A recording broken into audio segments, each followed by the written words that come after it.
नमस्कार. महाराष्ट्रातील विविध क्षेत्रातील बातम्या झटपट आपल्या मोबाईलवर पाहण्यासाठी लगेचच सबस्क्राइब करा राष्ट्रशक्ती लाईव्ह न्यूज आणि सोबत बेल आयकॉन प्रेस करायला विसरू नका.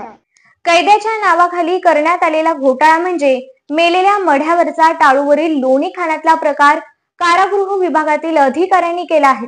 या घोटाळ्यात तत्कालीन कारागृह पोलीस महासंचालक अमिताभ गुप्ता व विशेष पोलीस महानिरीक्षक जालिंदर सुपेकर या दोघांच्या मास्टर माइंडने हा कारभार घडला असल्याचा आरोप राजू शेट्टी यांनी केला आहे. 2022 ते 23 ते 2025 ते 26 या वर्षात कारागृहात रेशन, कॅन्टीन तसेच इतर उपकरणे खरेदीमध्ये करण्यात आलेल्या घोटाळ्याची आकडेवारी जवळपास 500 कोटी रुपयांपर्यंत असल्याची माहिती शेट्टी यांनी दिली आहे.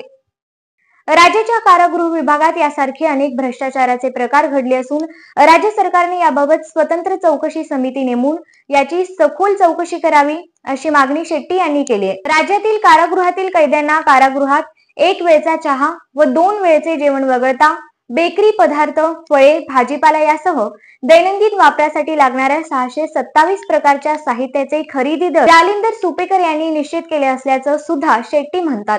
दर निश्चित करत असताना बाजारातील सर्वाधिक महागड्या वस्तू व वाढीव बाजारातील दर पकडण्यात आले. द्राक्षे 215 रुपये किलो, टोमॅटो 75 रुपये किलो, कांदा 88 रुपये किलो, बटाटा 87 रुपये किलो, गूळ 90 रुपये किलो, साखर 53 रुपये किलो, चिकन 300 रुपये किलो, केळी 70 रुपये डझन. राज्यातील कारागृहात कैद्याच्या पालन पोषणासाठी राज्य सरकार वर्षाकाठी शेकडो कोटी रुपये खर्च करत असतो. रेशन व कॅन्टीन मधून कारागृहातील कैद्यासाठी दैनंदिन लागणारे गहू, तांदूळ, साखर, डाळी, दूध, फळे, भाजीपाला, कांदा, बटाटा, चिकन, मटन, अंडी, बेकरी पदार्थ यासारखे दैनंदिन पदार्थ खरेदी करण्यात येतात. गत दिवाळीत राज्यामध्ये जवळपास 5 कोटी रुपयांची खरेदी करण्यात आली आहे. ही खरेदी करण्यासाठी कोणतीही निविदा प्रक्रिया करण्यात आली नाही.